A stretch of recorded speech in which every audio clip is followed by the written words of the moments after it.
Good night, folks, and welcome to another episode of Police Insight. I'm your host, Sergeant Zachary Hippolyte of the Royal Saint Lucia Police Force. Last week, we did not have a show, and I have missed you all. We're here on a new day of the week, Thursday. And on this Thursday night, on every Thursday to follow, I will try my best to at least change the mindset of certain individuals or individuals on the whole, okay? Through this medium, through this show, Police Insight Live on Choice TV, knowing that most times, things always happen on the weekend. So let us see how it goes. Real live, Choice TV, tell a friend to tell a friend that Police Insight is on. We're back on Thursday nights. Good night to Mr. Daisy, our Commissioner of Police. I don't know why Mondaisy came into my mind. It happens sometimes. Mr. Daisy, our deputies, good night to you. Assistant Commissioners of Police, Gazette officers, good night to you all. Inspectors, sergeants, corporals, constables, special police constables, special reserve police officers, former police officers, good night to you all. City police, good night to you.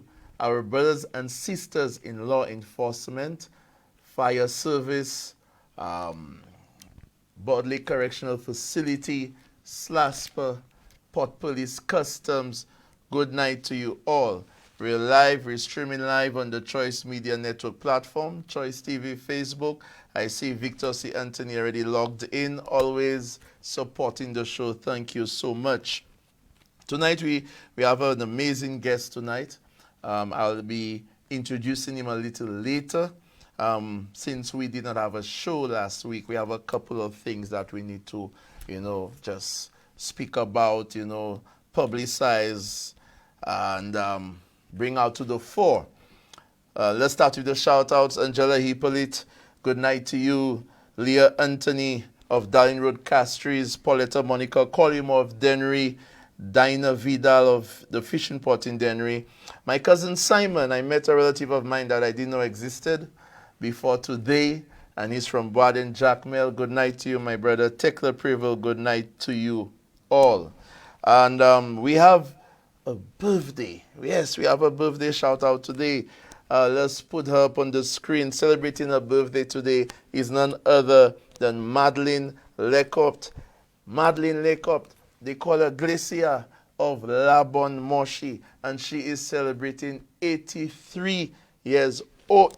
Not old, 3 years young today. I tell you, she is my relative also, and she had nothing easy. Nothing easy. And I know that my guest tonight will probably speak a little about his grandmother, because let me tell you something. Mama, nothing easy. Still climbing cherry trees on everything at her age. There are some of us who can, because I climbing no tree for nobody. You understand me?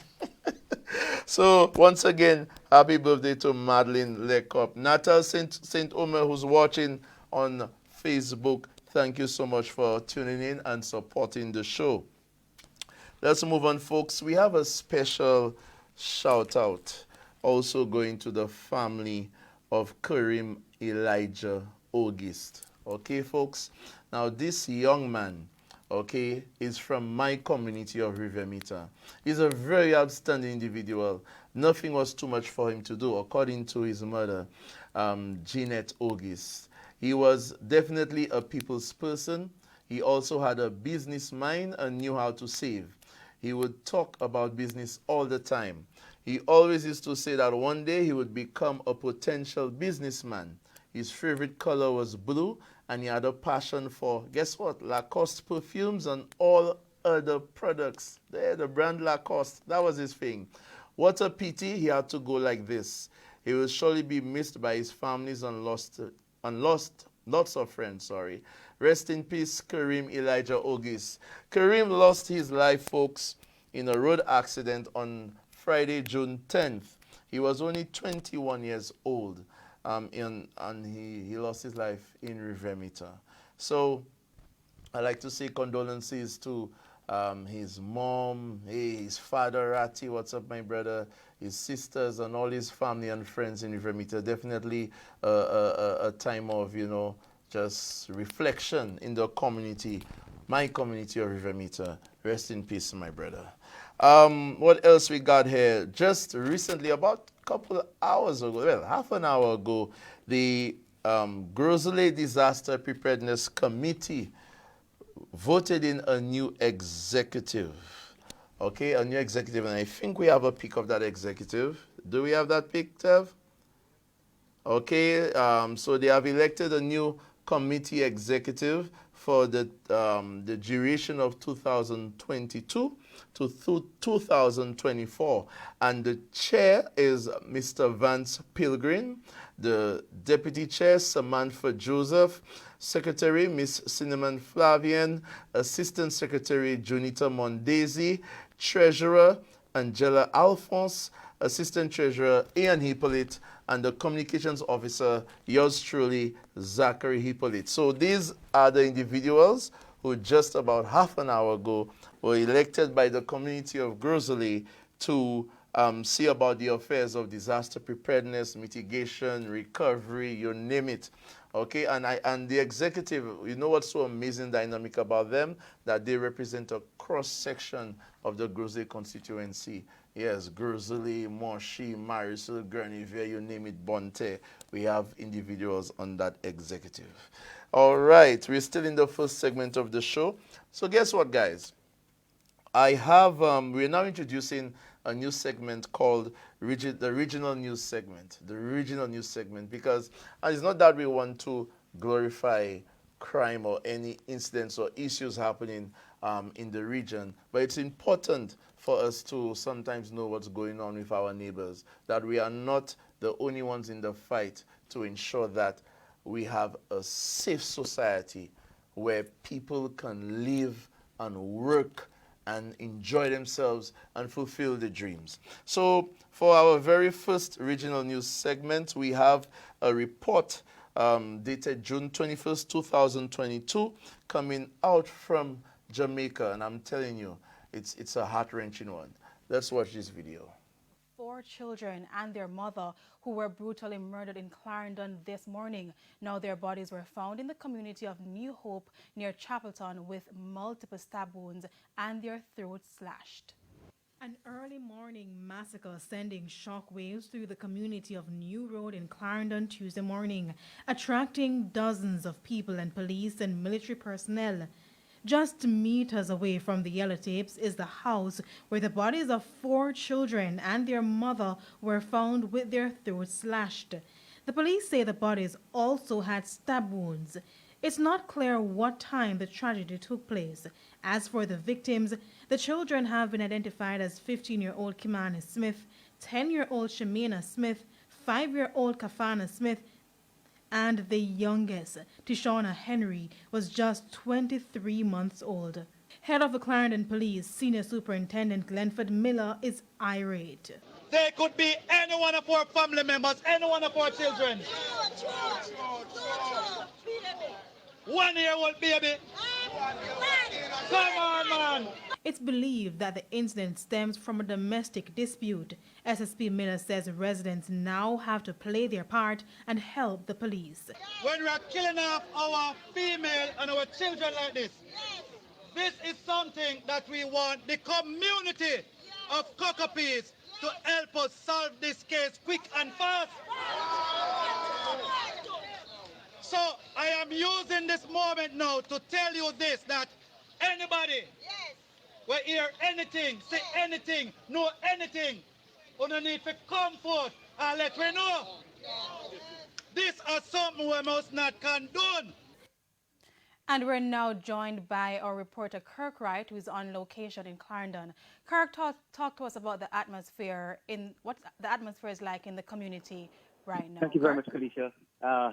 Very, very somber here in a place community called Cocoa Peace.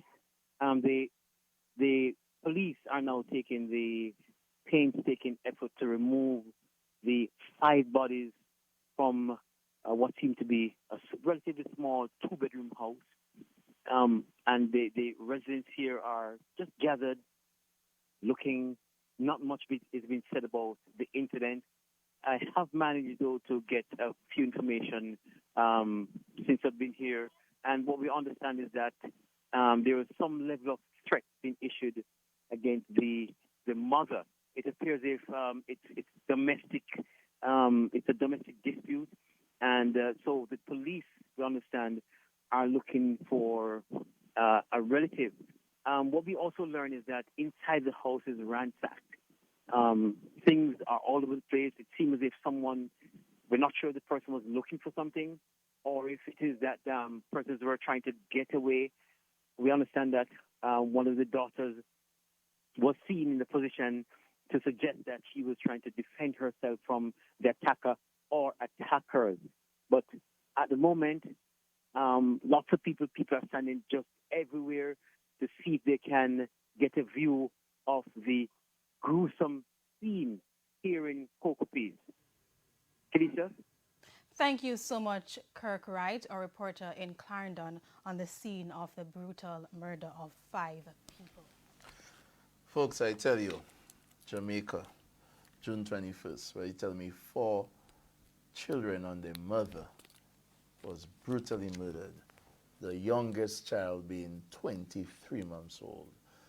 Domestic dispute. And in the coming weeks, it's my intention, because we've had new legislation when it comes to domestic violence, okay? And I will be trying my best to get a guest, whether it is someone from gender relations, the family court, or maybe even the police. And people, let me tell you something, I just try my best, to get those guests to come and have a discussion about the new Domestic Violence Act, because there are certain sections in there that you need to know about, the police needs to know about, men and women, okay, that what can be done in terms of police action, what can you do, what we as a society can do to stem the tide of domestic violence. This is such a sad clip, and for the information receiving me is that the police is currently, if they have not already found a person of interest in terms of that gruesome murder. So that was our original news segment for tonight. Moving right along, the Community Relations Branch, guys, have recently launched the 2022 District Sports Festival. Okay, now let's see if we can get a clip in there. Okay, here you go. There's some clip in there. Let me just get the information. Okay, so the Community Relations Branch, in collaboration with the Ministry of Youth and Sports, has launched a festival, and the theme for that sports festival is the Police and Youth in Action. The CRB is always on a quest at mitigating ways and avenues aimed at reducing crime in Saint Lucia. Sports is a vehicle by which students channel their energies in healthy competition. It was felt that a sports program would merge the objectives of the CRB with a keen interest of the students, hence the Community Relations Sports Festival 2022. In order to execute the program, the CRB thought it best to engage the knowledge of the various youth and sports officers to make the festival successful. So the program was first hosted, folks, in 2013 at the Grosley Playing Field and caters to grade 6 students of all primary schools from District 1 to 8. Okay, so District 1, June 20th, it was Grosley, they were at Grosley. On June 21st, they were at the SAB. The festival was at the SAB with District 2. June 22nd, the Middle Phillip Park with District 3. Today, they were at the Marigo Playing Field with District 4. On the 27th of June, we head to the Larishus Playing Field with District 5. On the 28th of June, Philip Masley Grounds with District 6. June 29th will be Lafargue Choiseul with District 7. And the last but not least, June 30th will be Soufriere with District 8. Special thanks go to Calabash Cove, East Winds Hotel, Landing St. Lucia, and Sandals Latok for providing the ceremony with the finger foods and refreshments, and also Blue Waters for also supporting the community relations branch. So at this point in time, people, we are going to take our first break, and when we come back, I'll introduce my guests, and we also have some other stuff that we need to inform you about. Stay tuned to Police Insight.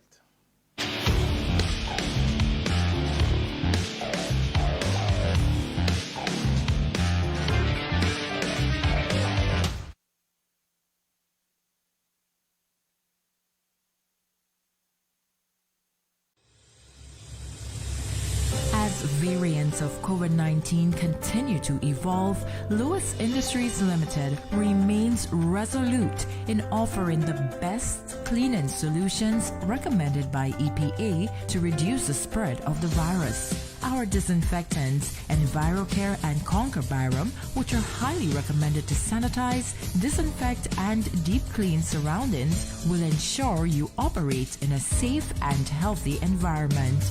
With over 3 decades of experience in cleaning and consultancy services, we guarantee you trusted products and quality service. Call us at 450-4060. Follow us on Facebook, Instagram, or our website at www.lewisindustrieslimited.com.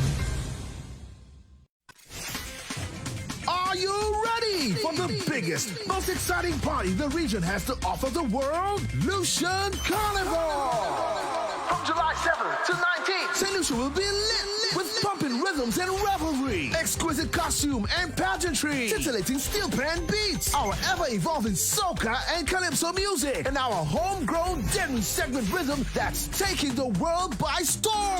Don't miss out on major carnival events and competitions. Carnival Queen Show, Soca Monarch, Calypso Monarch, Panorama, and King and Queen of the Band. Keep the party going with the most happening pre-carnival events. Cap it all off with the highly anticipated Lucian Carnival Parade on the 18th and 19th of July. A road experience like no other in the Caribbean. Save the dates, July 7th to 19th, and join the party. Lucian Carnival, nothing sweeter than that. Follow us on social media at Carnival St. Lucia.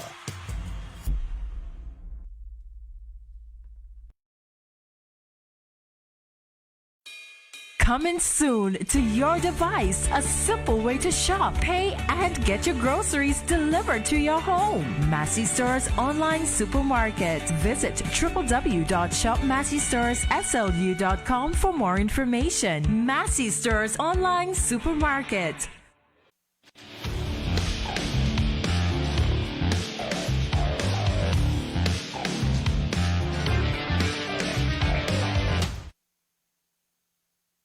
Back to Police Insight, your host there, Sergeant Zachary Hippolyte, on a new night. Yeah, the night decide that we will be changing minds and hopefully changing attitudes as the weekend commences from tomorrow. Let's do the Know Your Laws and then my guest. So we're going to do the Know Your Laws, Tev. So on tonight's Nathan Timet's Know Your Laws, we have Section 3 of the Firearms Act 2013 entitled Prohibited Weapons and Ammunition. And this section says, 1. Subject to this act, a person shall not use, purchase, acquire, or have in his or her possession, import or export, carry, manufacture, supply, or offer to supply to another, be concerned in the supplying to another of any of the following. A. A firearm which is so designed or adapted that if pressure is applied to the trigger, missiles continue to be discharged until pressure is removed from the trigger or the magazine containing the ammunition is empty. B. Any weapon designed to fire any rocket or any projectile. C. Any firearm or ammunition which has been cut down, converted, or otherwise changed from its original form, other than a shotgun, the barrel of which has been lawfully shortened under Section 16. D. Any firearm or ammunition which bears the appearance of having been manufactured in a place other than a place where firearms or ammunition are normally manufactured for commerce or by a person other than a person engaged in the commercial manufacture of firearms. E, any live bomb or live grenade except a hand grenade manufactured for the purpose of extinguishing fires. Subsection 2 says the minister may exempt any person or class of persons from the provisions of this section. And section 3 says despite any provision to the contrary in any other enactment, a person who contravenes subsection 1 commits an offense and is liable on conviction to be sentenced to a term, people, of imprisonment for not less than 15 years, okay? So 15 years, a term not less than 15 years for having an illegal firearm. And this has been tonight's Nathan's teammates Know Your Laws.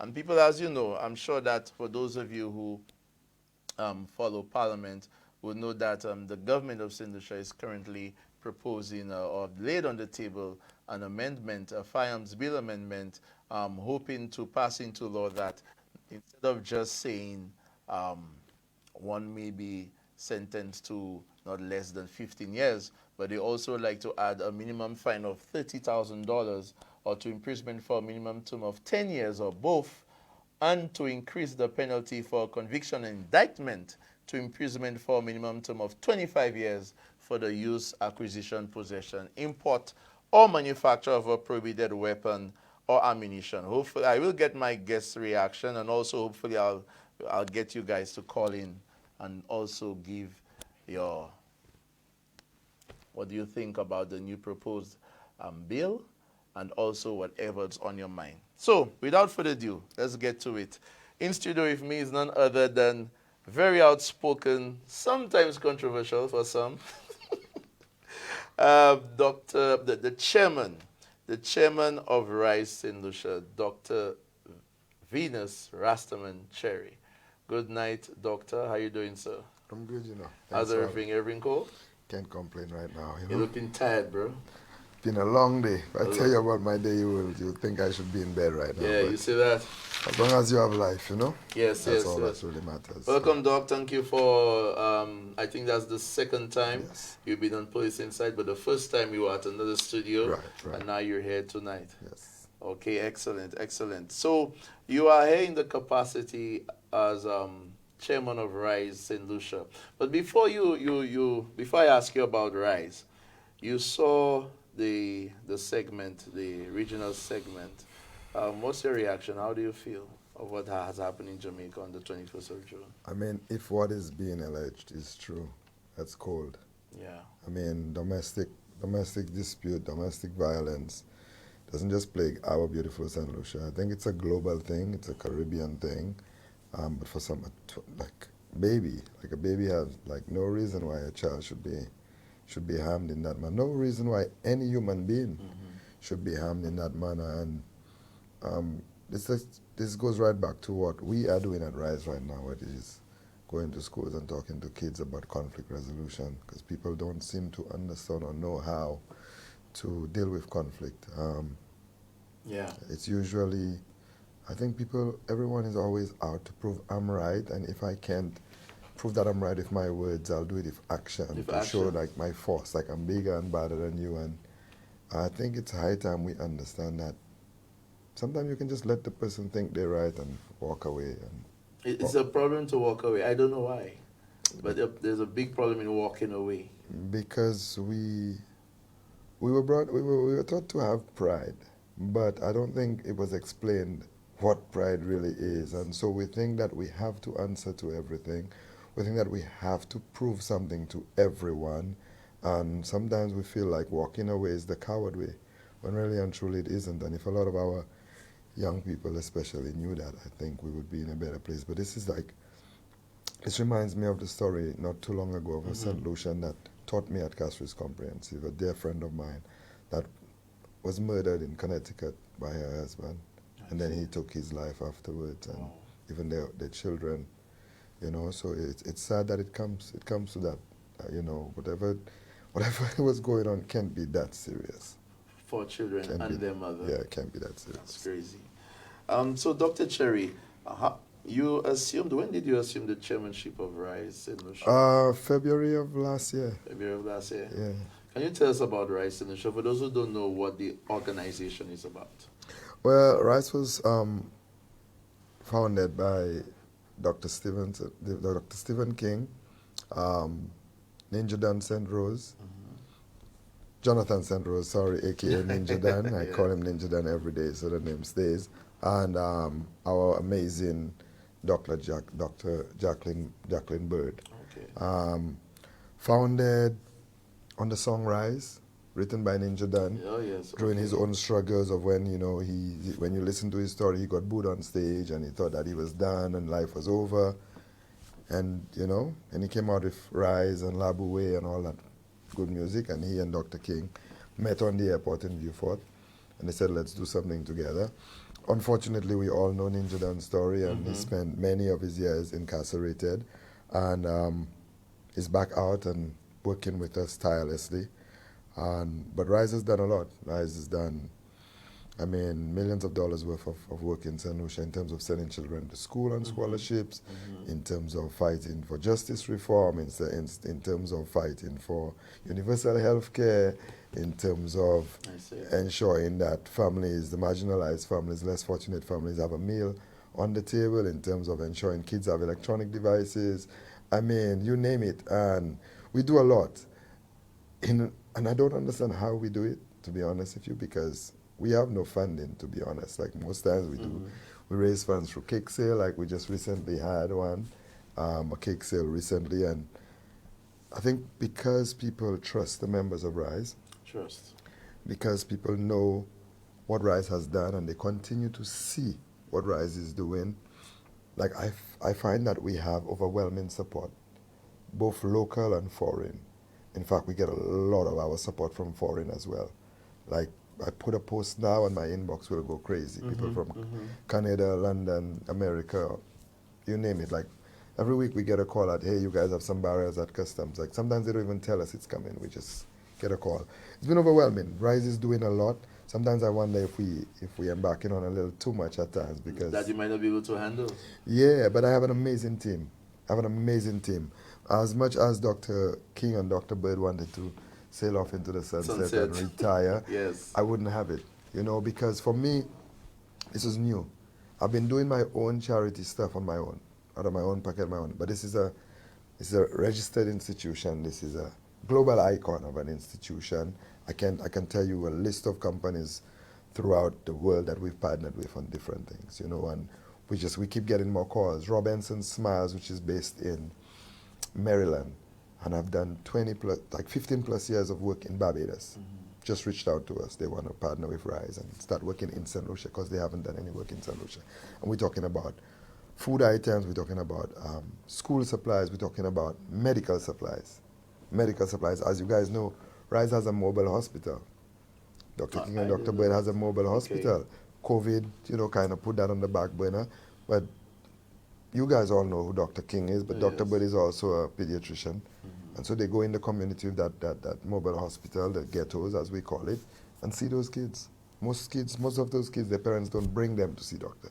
They have a little thing, they fix it unless the child is really sick. They don't, but those kids need their checkup. They need to see if they're malnutrition. They need to see, you know, if they have any other inherited things like diabetes or hypertension that they just never know. So we have that there still, and we're hoping to get that back on track.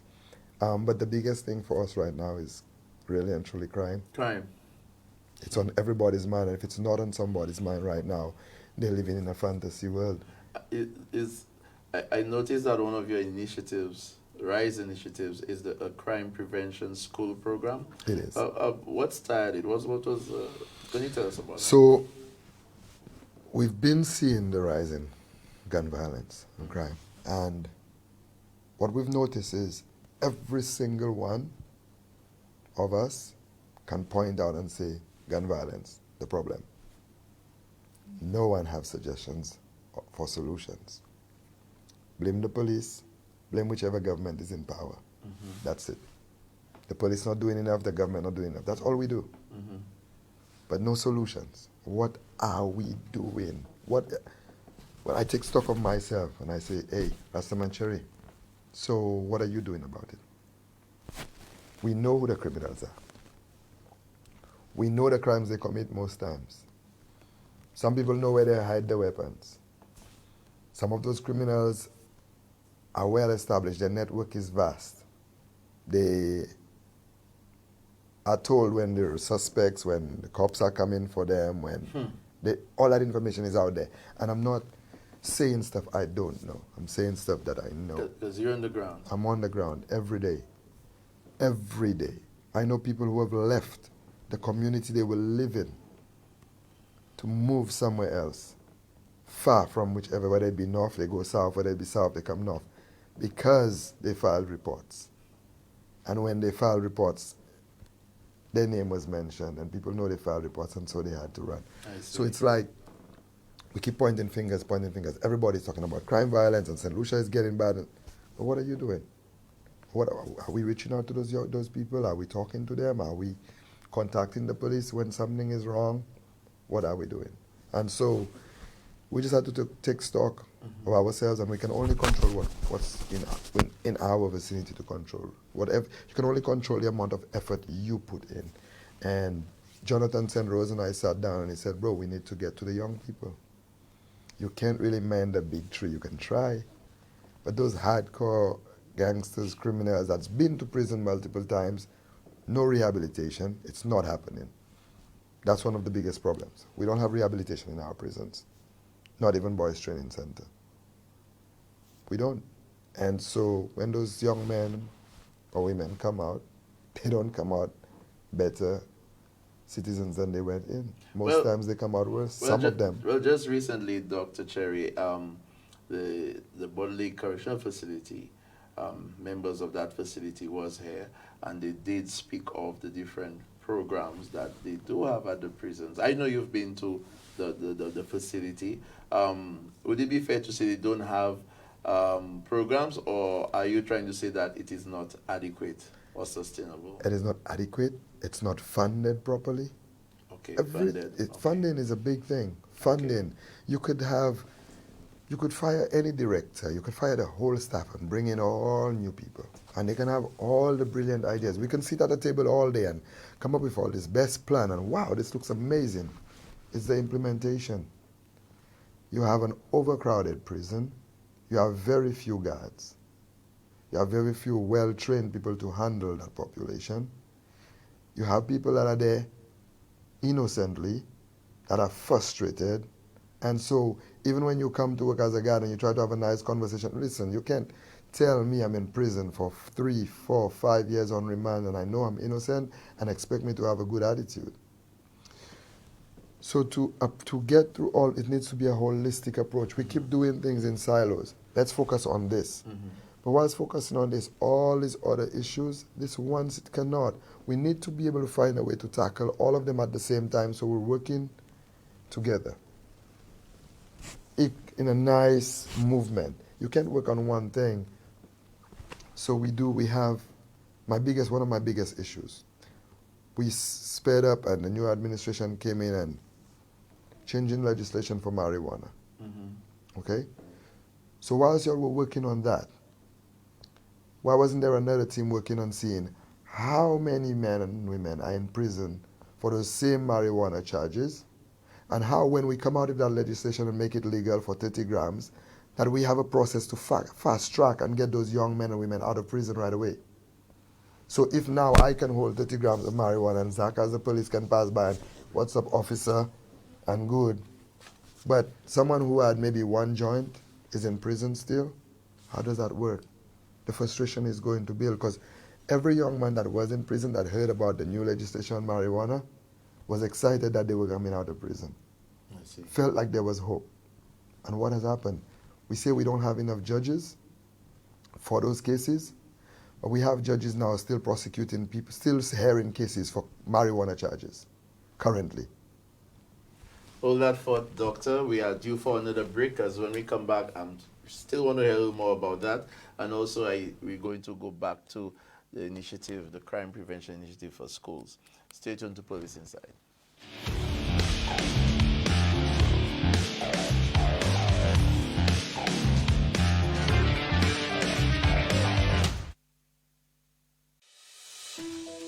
Water is essential to life. Every day we risk hours through dangerous terrains to ensure you get a safe and reliable water supply. Water quality is our top priority. We guarantee that the water we bring to you conforms to World Health Organization standards, ensuring safe drinking water for all. Our distribution network of pipes and pumps are constantly upgraded and maintained to reliably deliver water to every community. Pour nous, vous la vie, etc. We take great care in listening, and we remain committed to providing sound advice, including arranging a plan to help you meet your bill payment obligations. We promise to improve our services to you. We will achieve this level of excellence through the empowerment of our staff to act with empathy for all. When it matters to you, it matters to us. Because at WASCO, we understand that water is life.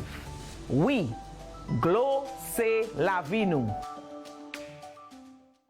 Get your game on all month long at Course.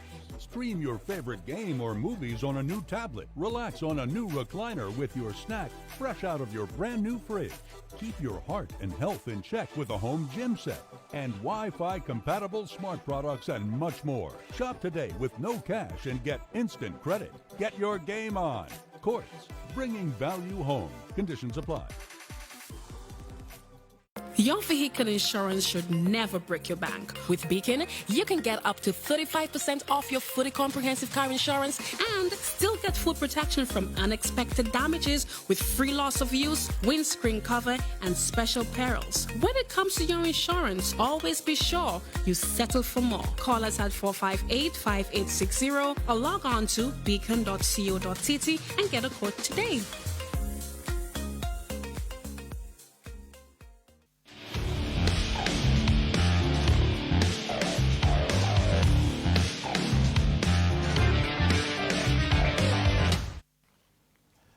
Welcome back to Police Insight. Your host here, Sergeant Zachary Hippolyte. We're live on Choice Television. In studio with me is none other than the chairman of RISE Saint Lucia, Dr. Venus Rastaman Cherry. At this point in time, I'd like to say good night to Idela Volney, also Natal St. Omer, those of you in the Facebook chat. Natal St. Omer, Tobias, C. Eugene, good night to you. Jalene Jamel Charles, Owen Meow Butcher, and Diane Silly watching from Brooklyn, New York, and also Mary Anna Leos. Good night to you guys as we continue this discussion with the chairman of RISE. So, Dr. Cherry, before we took the break, we were talking about a little on how things sometimes are done in isolation. But really and truly, we need to understand that there are ripple effects, there are other connections, and you're talking about the marijuana legislation. You were saying something about judges. Judges continue to do what? Or the magistrates, really? Magistrates are still sitting down to hear cases on marijuana charges.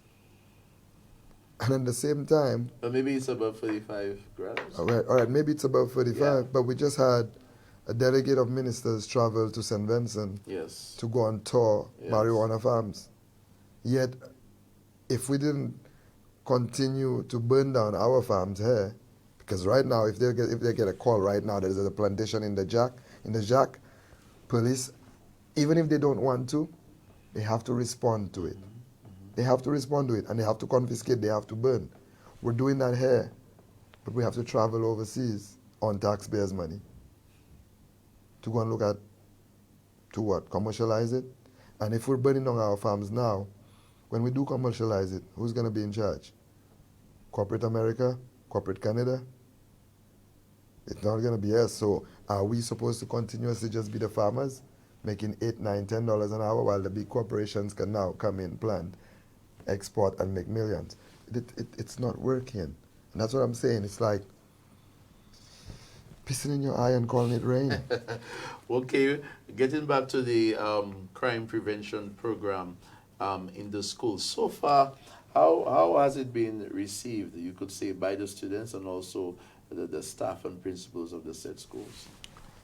Let me put it this way. Students love it. We've had students come to talk to us afterwards, just to express certain things, to cry, to tell us situations happening in their home. Stuff they haven't told the teacher or the guidance counselor, or they can't tell their parents, and that we have to now make the proper authorities alert as to what's going on with particular children. We have children that we now have their parents' numbers, so we stay in contact with them and following up with them and following up with the principals and teachers and guidance counselors of the schools. We've done over 34 schools so far. 34. We've done over 34 schools so far, both primary, secondary. And it's not just crime prevention. It's crime prevention initiative, but what we're teaching is conflict resolution. Which is important. And we're not just going there and tell them, boy, if a man step on your toe, don't. No. Actually taking classes, taking certifications to understand the different terminologies, to understand the psychology behind it all, in order to be able to bring that message to the student and to just talk to them. And it's good, I think, because the members of RISE doing this, Ninja Dance and Rose spent over 8 years in prison. I have my own run-ins in the law as a young person growing up in Rosalie. And when they see that, and they hear that, and they understand, okay, this man they've gone through some of the troubles we're about to get ourselves into. And they're telling us, this is not the way. And it's funny when we show them different skits and different scenarios, you could see how quickly they're like, oh, yeah, that makes sense. They get it. They get it. And then the most beautiful thing is the Royal Saint Lucia Police Force band have partnered with us. Awesome. And the message for them, the message is not them just coming in there and playing music. It's just like the segment you read earlier, know your laws. They tell them about the different laws. They tell them about a police officer and his job, his role in society. They answer questions and the misconceptions, because we all have our misconceptions about what the police does, can and cannot do. And then they explain to them the effect of music, the type of music you listen to. You may not think it's playing on your conscience, but it is. And how you react. And there's a beautiful scenario where an officer said, when you listen to, he plays a song and he say, if you listen to that kind of music, what do you want to do? And the young lady say, dance. Somebody else say, clap. Somebody else say, sing. And he play a different type of music. And what do you listen to? A man say, be a bad man. Fight. Quarrel. So it shows, and they're understanding that. And I think what's most beautiful is when parents reach out to us and call us and say, hey, my son or my daughter said you guys were in the school today, and they were explaining all those things. And we have a book that we give them called The Way to Happiness. Oh, yes. With Free Winds, because Yes, Free Winds is on that project as well. Okay. And the 21 presets. And they can read the book, and we also at the end have the website that they can go on and see that. And the parents are like, well, thank you, we needed that. And my daughter needed that, and my son needed that. And I get messages from the Form 4s, the Form 5s that reach out and say, Rastaman Cherry, thanks for coming and talk to us. And we teach them different things. Like, for example, Ninja Den and I were not friends at Castros Comprehensive. Is that so? No, we ain't friends. We ain't friends at all. Ninja Den thought he was a bad man. I thought I was a bad man.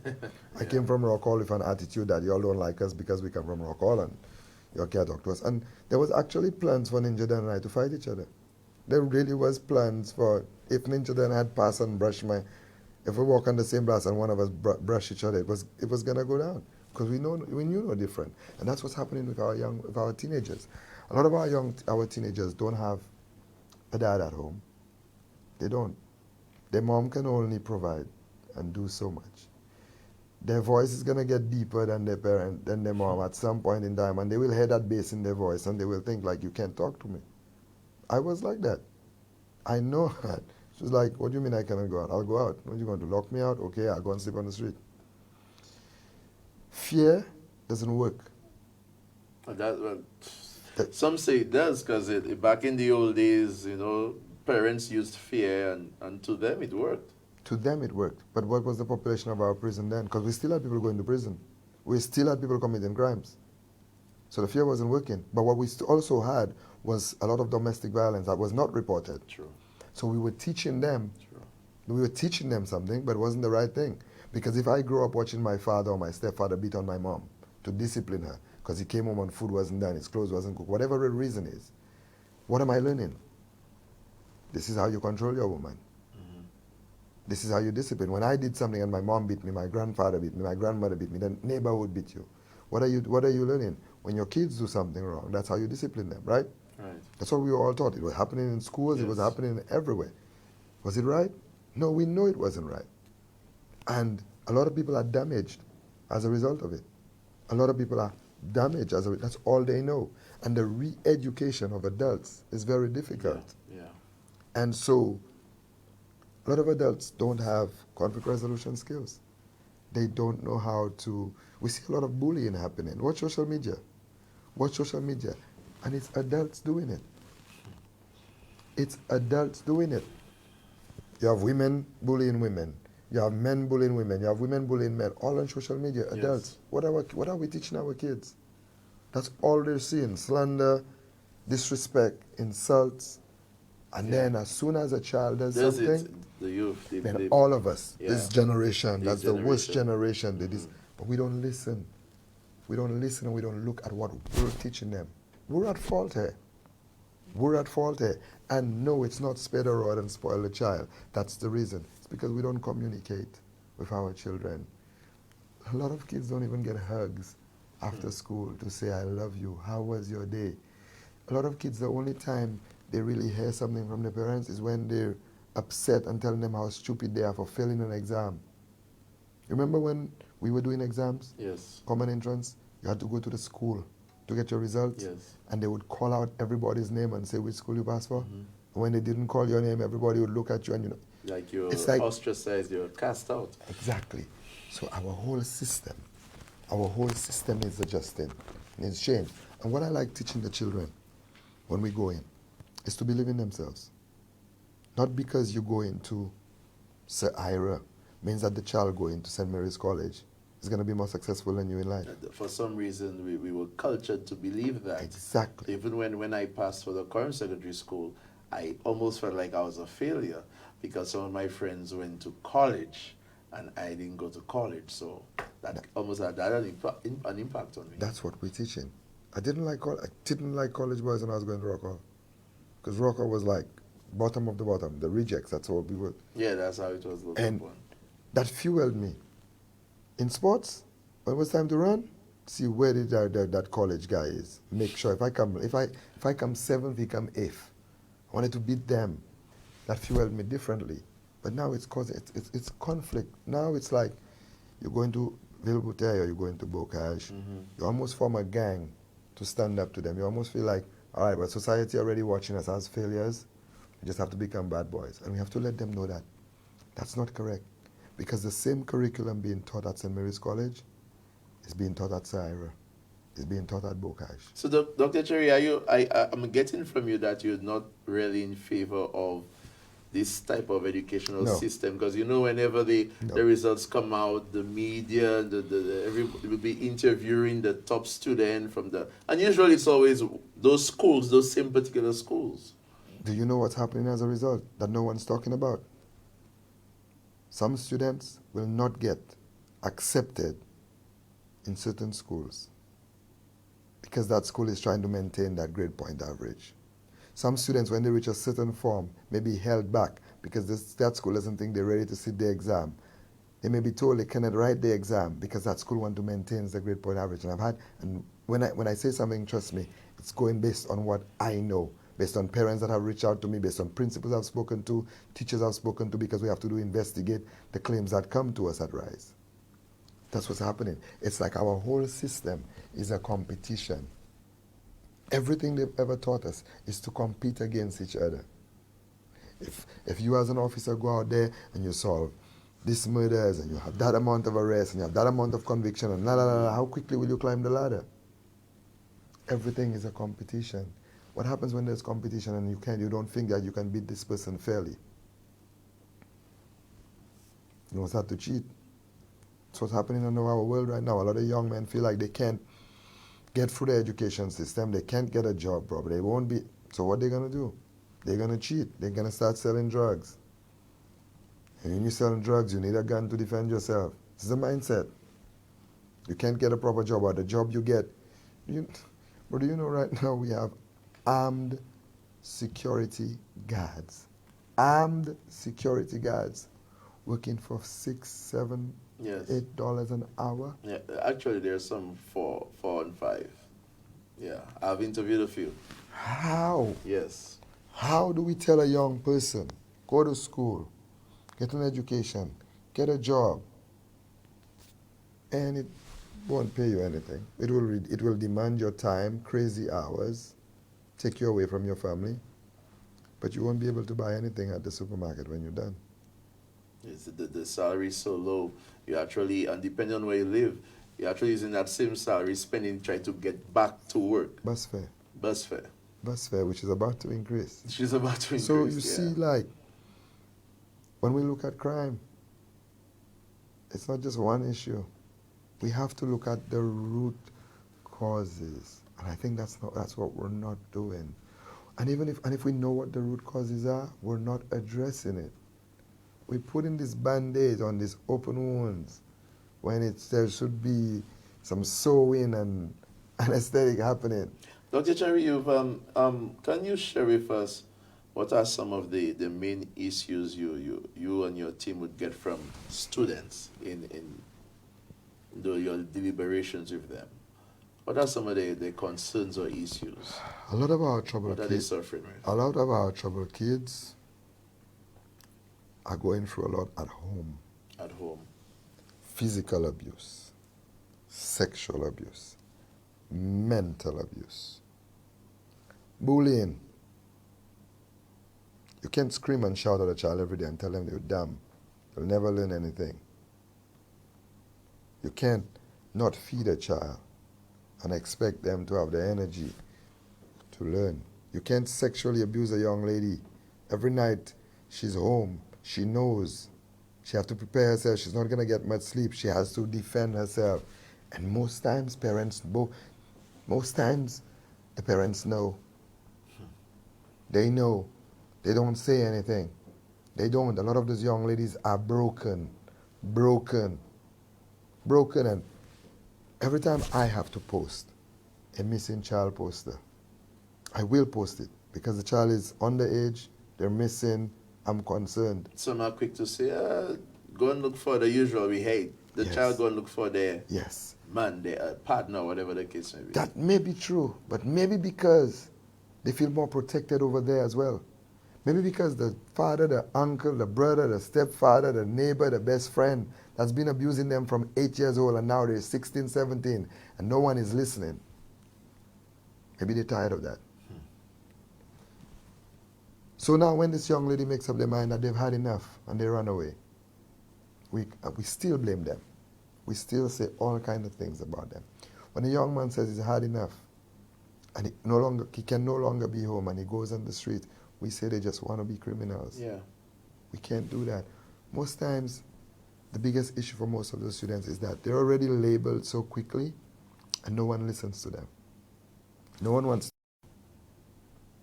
just listen to them, their story, what they're going through, why they react the way they're reacting. You think like you can be a young man and you're being abused at home, you're not being fed,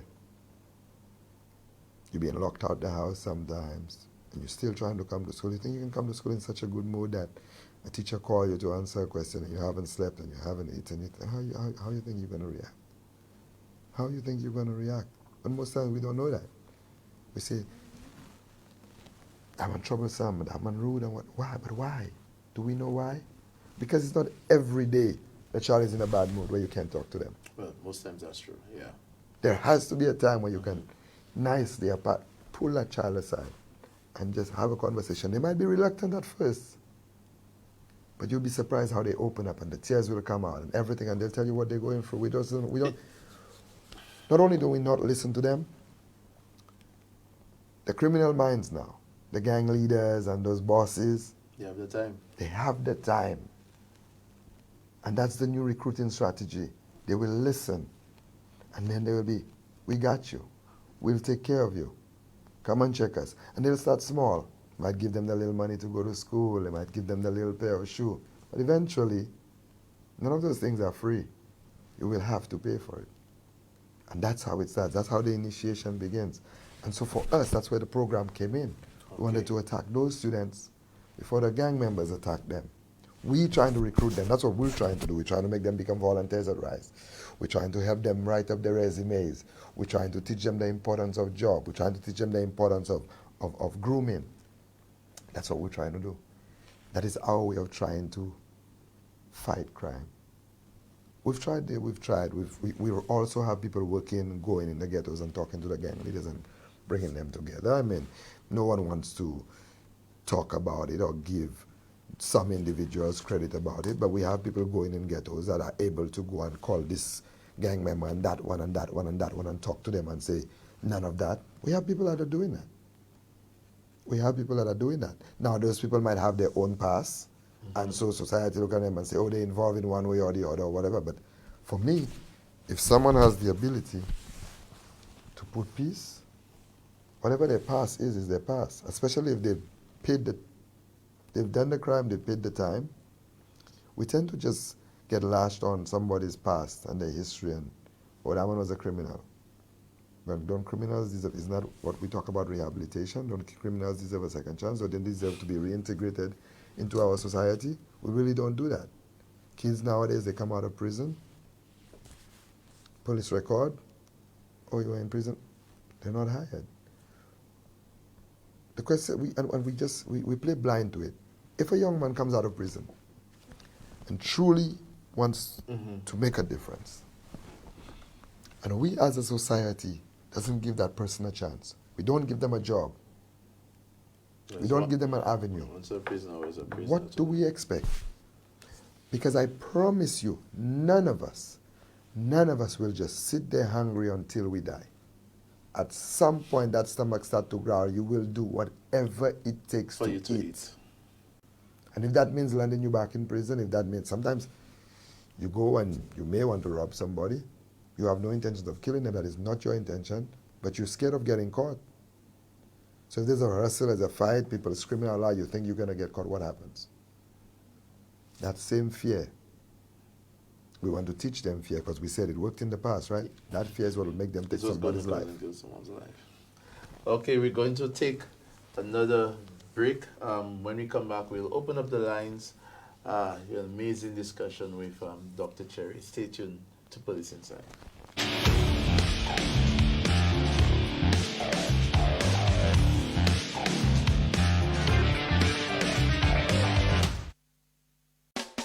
This is the year to be counting. Saint Lucia's reminded we must stop at this effect. Hi, I am Ajani Lebon, first Vice President of the Saint Lucia National Youth Council, and I'm encouraging youth all across the island, young professionals, students, members of the National Youth Council, artisans, young athletes, youth throughout the length and breadth of this country to participate in the National Population and Housing Census for 2022. This is a very important activity, and we want to ensure that all young people who can contribute are open and willing to do so. Look at Saint Lucia.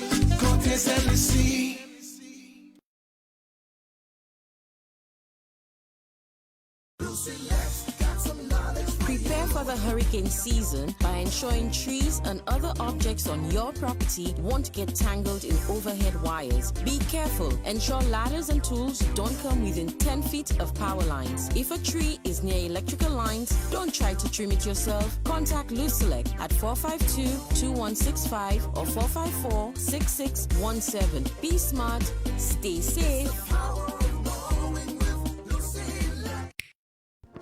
Your path to your future may not always be clear, but in BOSL Investment Banking, you have a partner that can help determine your way forward.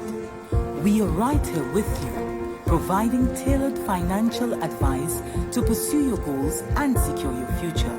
At BOSL Investment Banking, our priority is managing your life plan with the highest care. We promise that regardless of your goals, we will find a way.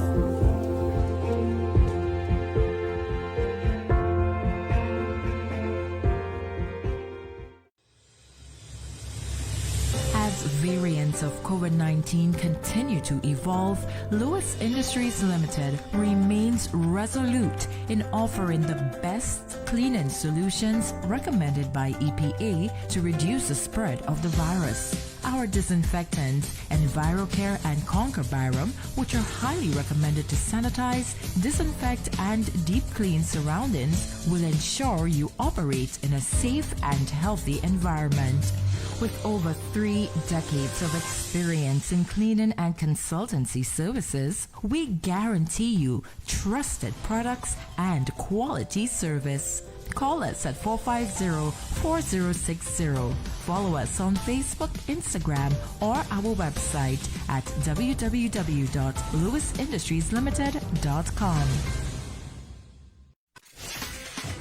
Are you ready for the biggest, most exciting party the region has to offer the world? Lucian Carnival!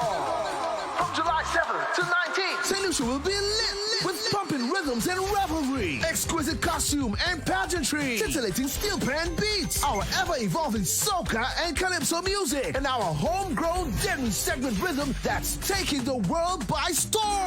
Don't miss out on major carnival events and competitions. Carnival Queen Show, Soca Monarch, Calypso Monarch, Panorama, and King and Queen of the Band. Keep the party going with the most happening pre-carnival events. Cap it all off with the highly anticipated Lucian Carnival Parade on the 18th and 19th of July. A road experience like no other in the Caribbean. Save the dates, July 7th to 19th, and join the party. Lucian Carnival, nothing sweeter than that. Follow us on social media at Carnival St. Lucia.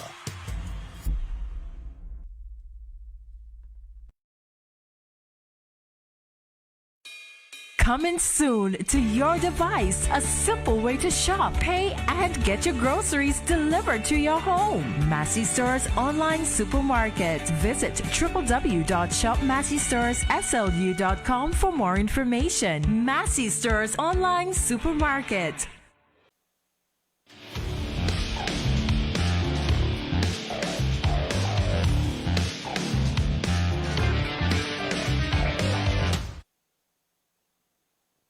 Welcome back to Police Insight. Your host there, Sergeant Zachary Hippolyte. In studio with me is Dr. Venus Rastaman Cherry, the chairman of RISE St. Lucia. I'd like to say good night also to Sandra Louison, Emma James, Angela Monrose Bennett, Cheryl of Rivemita, good night to you.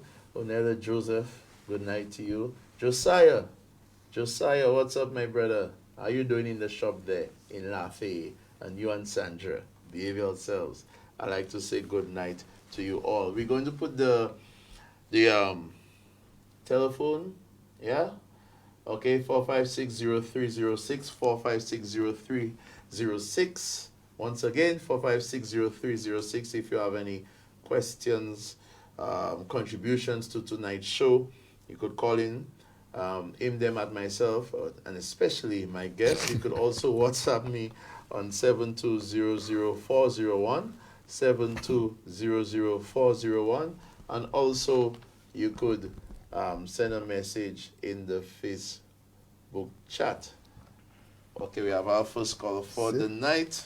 Let's take that call. Good night, caller. Good night. Good night, ma'am. How are you doing? Yeah, how are you, officer? I'm fine, holding on. I wish things was better in the country, but... Yes. And your guest? I'm okay, ma'am. Thank you. Fine, thank you. Mm-hmm. Talk to us. Yeah. Yes, true. Go ahead, caller. Yeah. Well, Mr. Sherry, you'll not want to believe, but during this week, you came in my thoughts, and I was just thinking of what I seen you doing. Mm-hmm. What you seen, I seen what you do, you know, the activities and things on television. And I was just saying, if they had more people to like you to do those kind of activities and get involved with the youth, that would be a very good thing. Because you look like a gentleman that don't only talk. You don't do much talking, but you have a lot of action. You make things happen. And that's what we need in St. Lucia. We need people to stop talking, but, you know, show action, show activity. Because or else we'll be losing our youth. We'll be losing them because we already lose a lot, you know, through crimes and things. And your approach is a very good approach, and I am grateful for that. And you see, you're starting at early age, at the kindergarten age, and that is how we have to start with our children. You know, train your children in the way that they should go. You don't wait when the child is mature. You train the child when the child is very young. You understand? And that's what you are doing in the schools. And, you know, because now you find that teachers don't do those things. Even teachers that don't do those kind of training now. Because there are some children, it's not their fault. Sometimes they're raised in a home and the parents don't train them. And as I said to Officer Zachary one time, before we had 3 parents. We had our parents at home, we had the teachers, and we had the church. But now we don't have nothing. The children now don't have nothing. And that is a good job. And continue that work, Mr. Cherry. So because it's a good thing you're doing for our country. And encourage others to help you too. And God will reward you for your good work. Have a blessed night. Have a good night. Thank you, caller. Thank you very much. This is heartwarming. I just want to let the caller know that I have help. I have my whole team, Rise, is very invested. This crime initiative project is actually Jonathan St. Rose, Ninja Dan's baby. Imagine that. That is his baby. I mean, this guy gets up. If we have to be at Castries Comprehensive for 8 o'clock in the morning, this guy living down south is up before me and up here ready and say, boss, where you ready? I say, guys, I just wake up. He's ready. He's here. He's taking classes. He's taking certifications. He's learning and teaching himself in order to teach those students. So I have help like the whole team, Dr. King, Dr. Bird, Davis Felix, Natoya, Cleopatra, Naz, even our members that are not in Saint Lucia are calling, participating, sharing stuff with us. We're all involved. Everyone is involved. At the end of the day, we talk about how the day went, the students that stood out, get their names and information, who is making phone calls to the parents to say, hey, this is a member of Rise, this is the situation, would like to talk about it, would like to meet. Who needs to get social workers involved? Who needs to get the police? It's a whole team effort, like everybody is on the ground. And I want to take that time to thank my team because I understand the sacrifices that they're making. How do you all get the energy, man? Because it's like you guys are everywhere. Down south, where does it come from? Divine? It's just, when you believe in something, Zach, when you believe in something, I give you like, for example, Ninja Dan. Coming up, no gas, ball tires, no brakes, like, bro, like, but he have the schools and he's going to do it. And it's like, there's no pay in this. Like, there's absolutely no pay. What people don't know about Rise doesn't have an office. Rise don't own a vehicle. We have no overheads, you know. Majority of the stuff that we're doing, to be honest with you, is coming from our pockets. Dr. King comes out of pocket, Dr. Bird comes out of pocket, I come out, everybody comes out of pocket. We're fortunate if, for example, Glass Supermarket says, hey, I'm going to give you guys gas. This day when you guys are doing something, come for gas. Or Ruby's going to come in, and we're fortunate. You know, I think just for the first time last week, Honorable Minister Joachim Henry recognized what we're doing and pledged $15,000 to Rise to assist. But everything we're doing is out of pocket. We just honestly love our country. Honestly know what we could have been had we taken the path a lot of our young people are taking. And we know there's hope. We know you can change. And the days when you feel tired and you say, I don't really feel like going to that school today, you know. And you ask yourself, how many young men and women in that school I could probably help today? You get the energy, you get the zeal, you get the vibes, and then you get calls like the first caller we just got there. I see parents in town every day say, hey, my son told me you were in the school. My daughter told me you were in the school. Thank you. That gives you energy, man. That gives you hope. But don't forget the number is 4560306. You could also hook me up on the WhatsApp texting platform. I have a message here from a viewer. Some people claim that you are anti-police, Dr. Cherry. What say you? Are you anti-police? I'm anti-bad police, period. I make no apologies for it. I've had my run-in with police officers as a young person. Some of those run-ins and some of what happened I deserved, some I didn't. And I think I remember the ones I didn't deserve. I don't know if you recall, Zachary, I remember when you were a very young police officer. One night I was beaten by police and brought to the police station. And the way Grosley police station was, they put you to sit right in the back before they put you in the cell. In the cell. You came downstairs, you look at me and said, what was wrong with me? I told you. You went back upstairs. Didn't see you again. The officers were taken to the casualty for their bruises because they had bruises too because I fought back. And I was kept right there.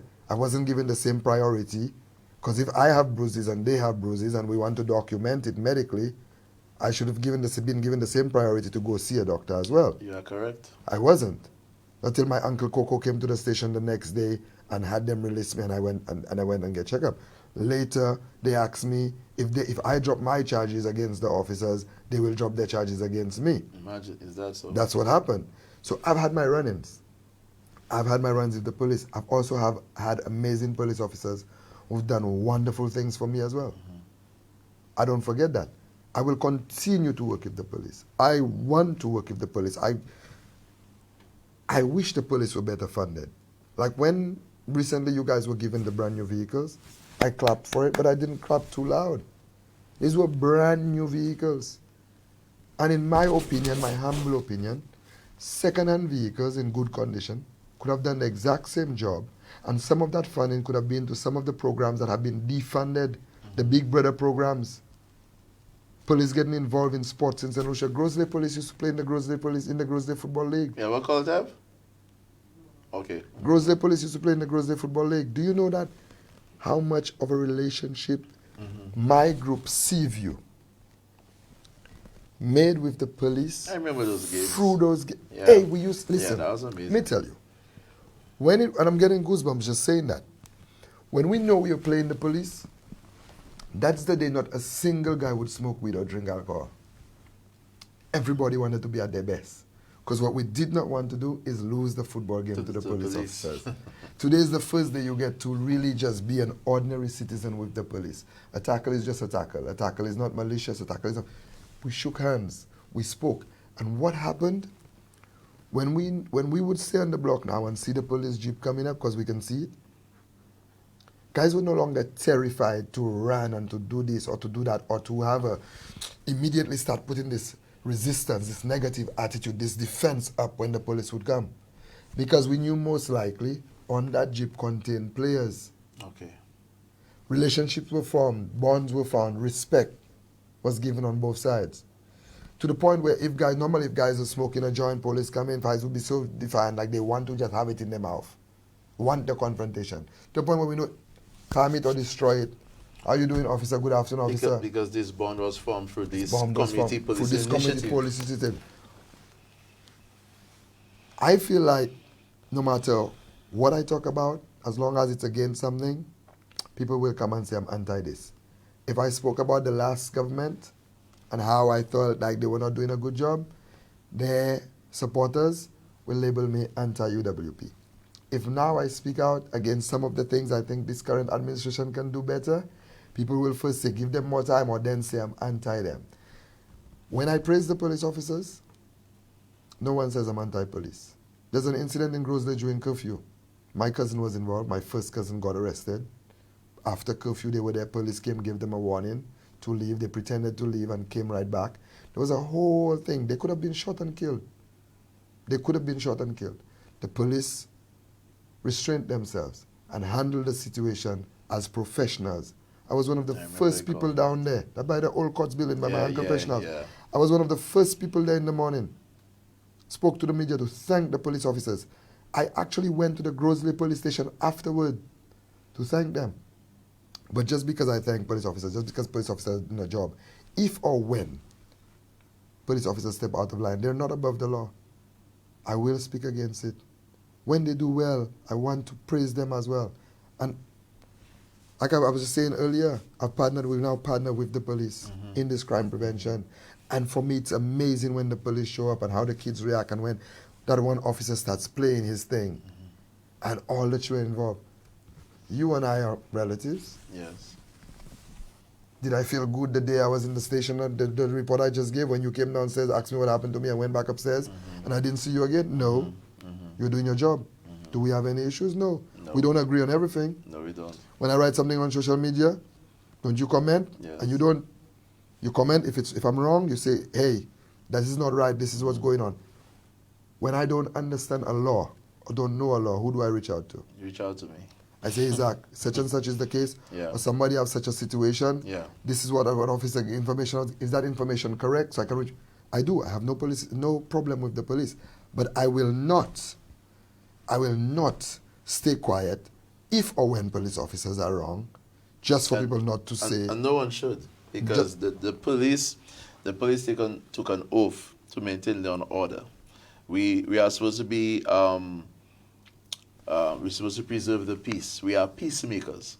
So, and I've said it before many times on this show, although some people for some reason don't hear, because people hear what they want to hear.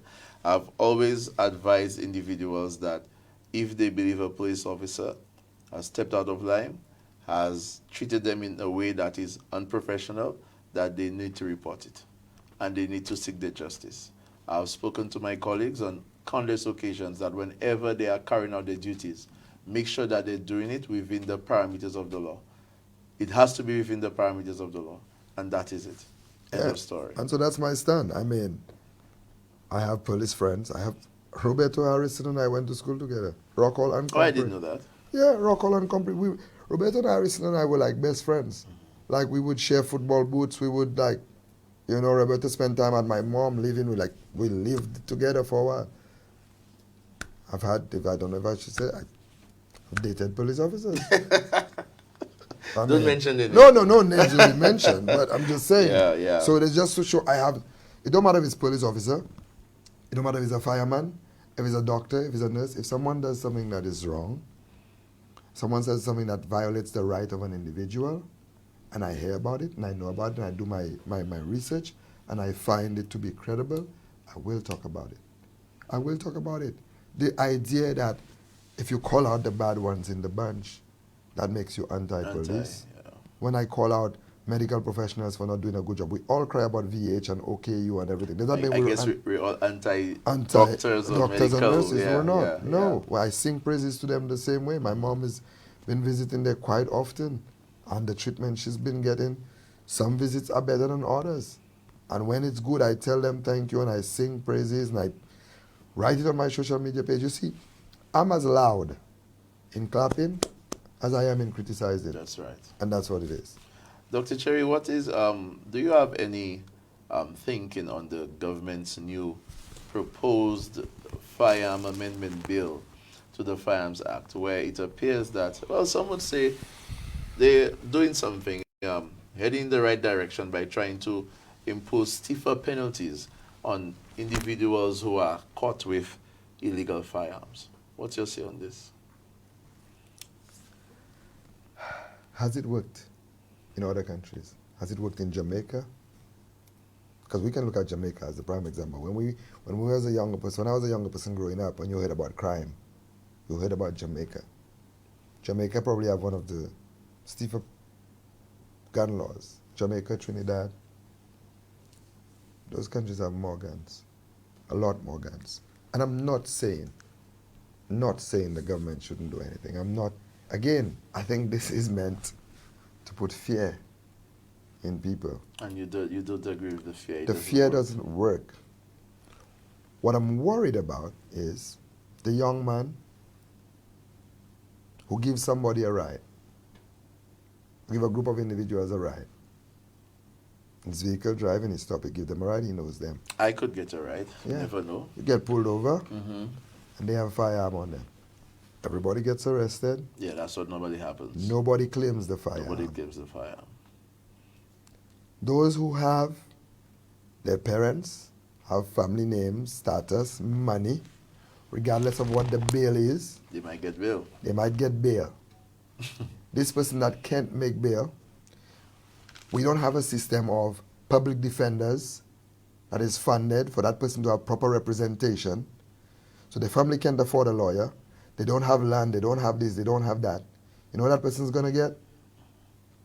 Because what we say, like 20 years? So now, even now with the current laws that we have, I know individuals that were innocent, that was in jail on remand 2-3 years, and had to take and took a plea deal. Pleaded guilty to maybe time already served or whatever, because what you're being told is, if convicted after the time you spend, you're going to spend another 5, 8, 10 years in prison. Those young men take those deals. They do. Even when innocent, they will plead guilty to come out. They're told your family, your child is growing up, your mother is getting old, you need to get out. So now when we have these longer terms, our overcrowded prison, and we have those types of situations, how long are those young people in prison for now? And we take that into consideration.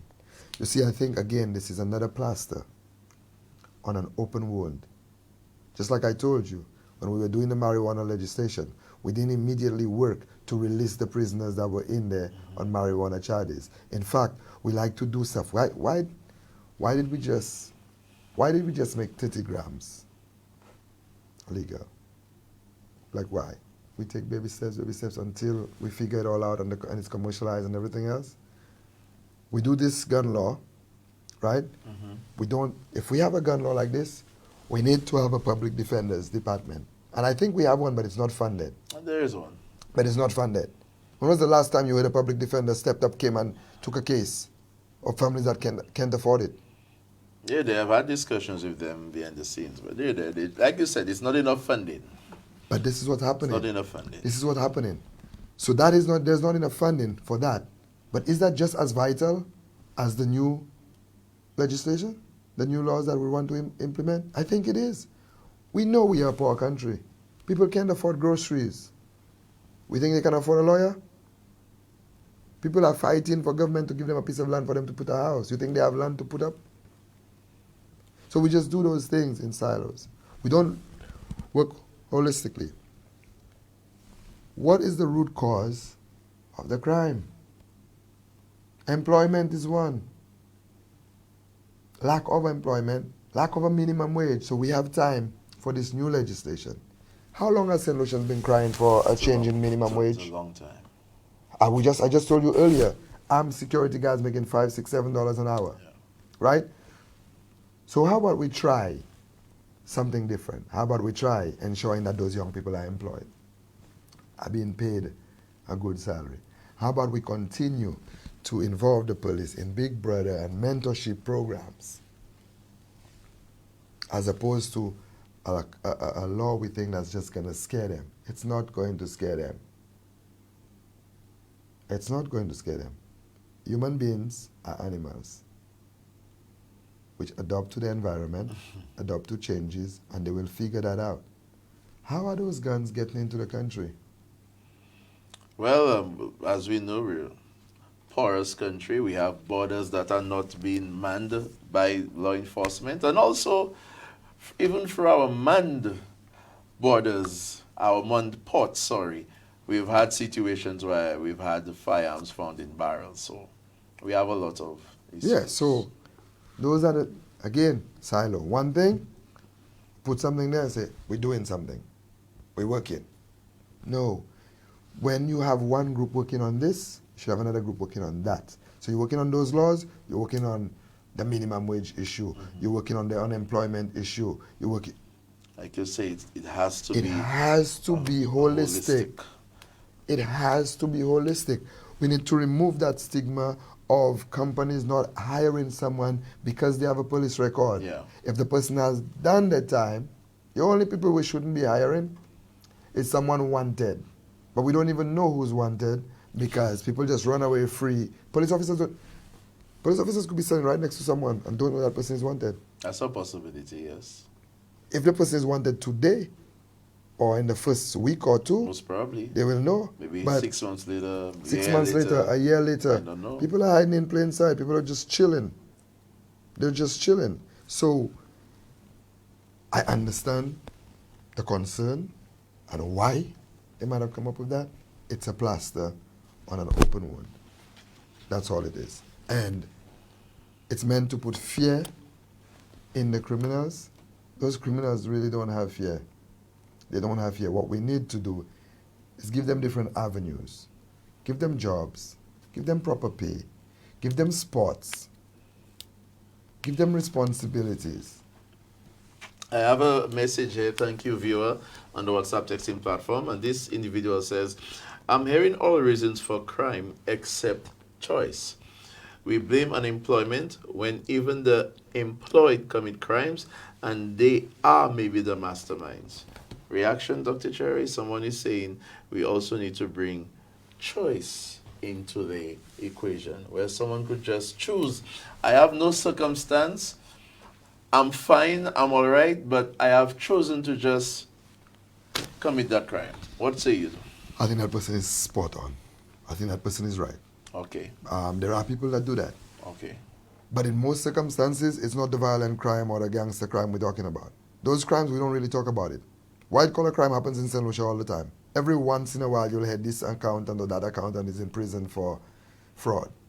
It happens all the time. We have people, we'll focus. You see, that's our focus. For us, crime means gun, drugs. Lots of other crimes happening. Oh, yeah, a lot of other crimes happening. But the choice is true. It's true.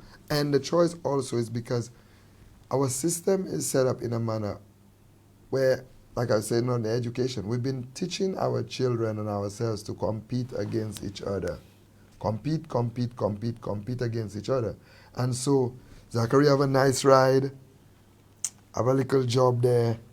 Boy, I'm making so and so, I can barely, I need to do something though. I need to get that fast money. Everybody wants that fast money. Everybody wants that fast money.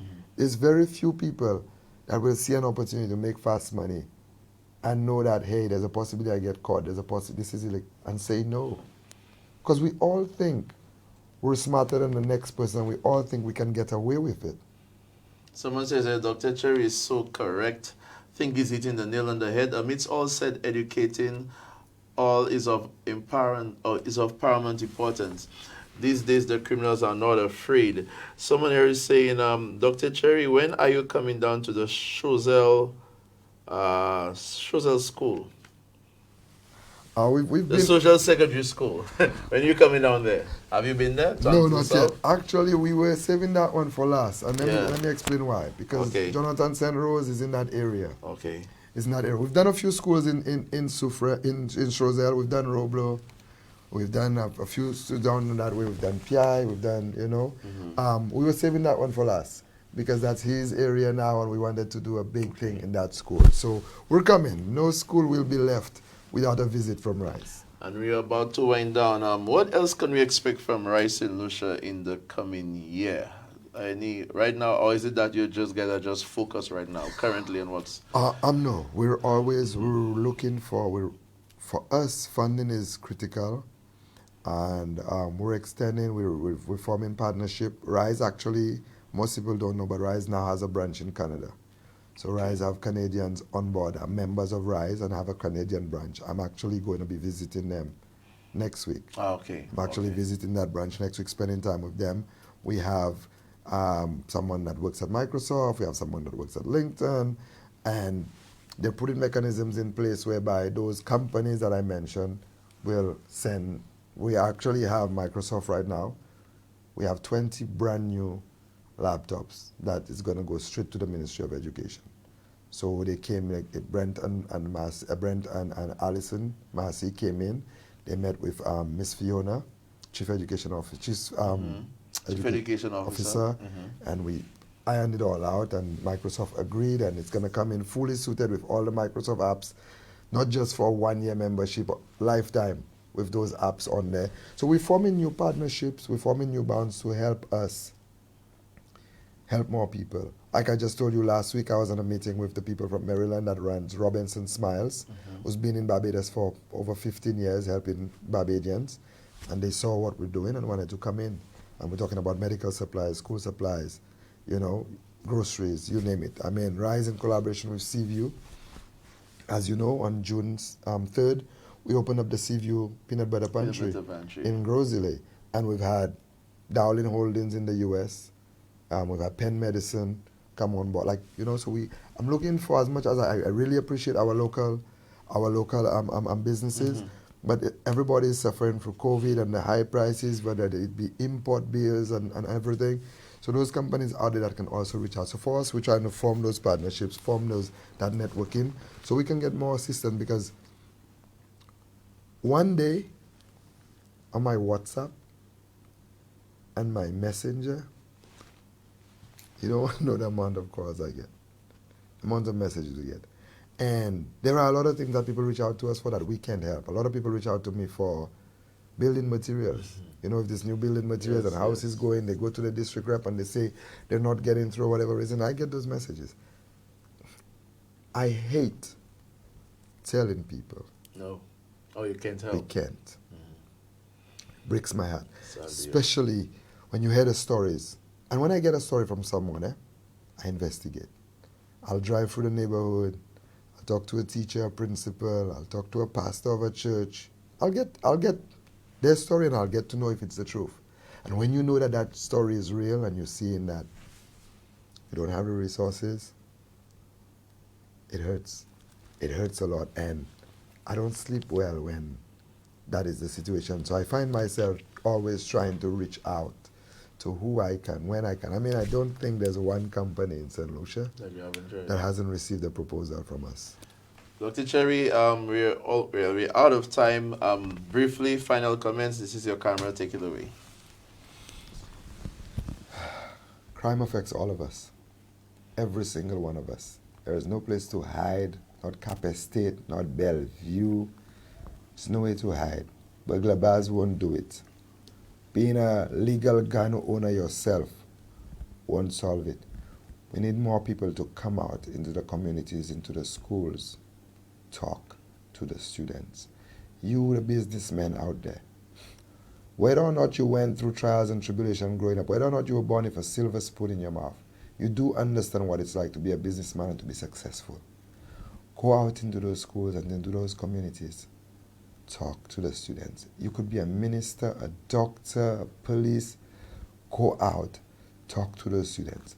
They listen a lot more than we think. They listen, they pay attention a lot more than we know. And a lot of the behaviors we've seen from them is the only thing that they're seeing. We need more help. Join us, join RISE. You don't have to even do it with RISE. You can do it on your own. Make it a company initiative. Put a bonus to it. Some kind of incentive. Get out there. Get into the schools. Don't just go to the schools on reading month and go read to them. This is a daily issue. A lot of those kids are broken. They don't feel that they have any help. Go out there. Sponsor a child. Give a scholarship. Help them out of their situation. Crime affects all of us. A drowning man will catch at a straw. A man that is hungry can only stay so long before he finds a way to eat. Stay safe. Dr. Cherry, thank you so much for being my guest tonight on Police Insight on our Unite Thursday night.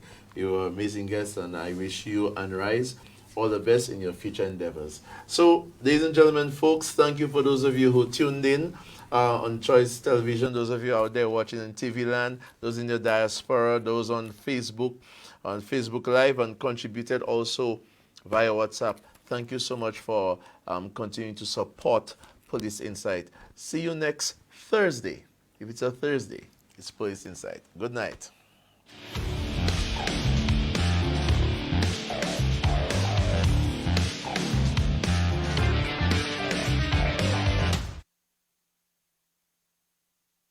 She somehow became friends with. She's over there all the time. And I'm asking her, you know, what are you doing over there all the time? It started with our freezer broke, so she wanted to go put some stuff in the freezer, which is understandable. But I asked him if I could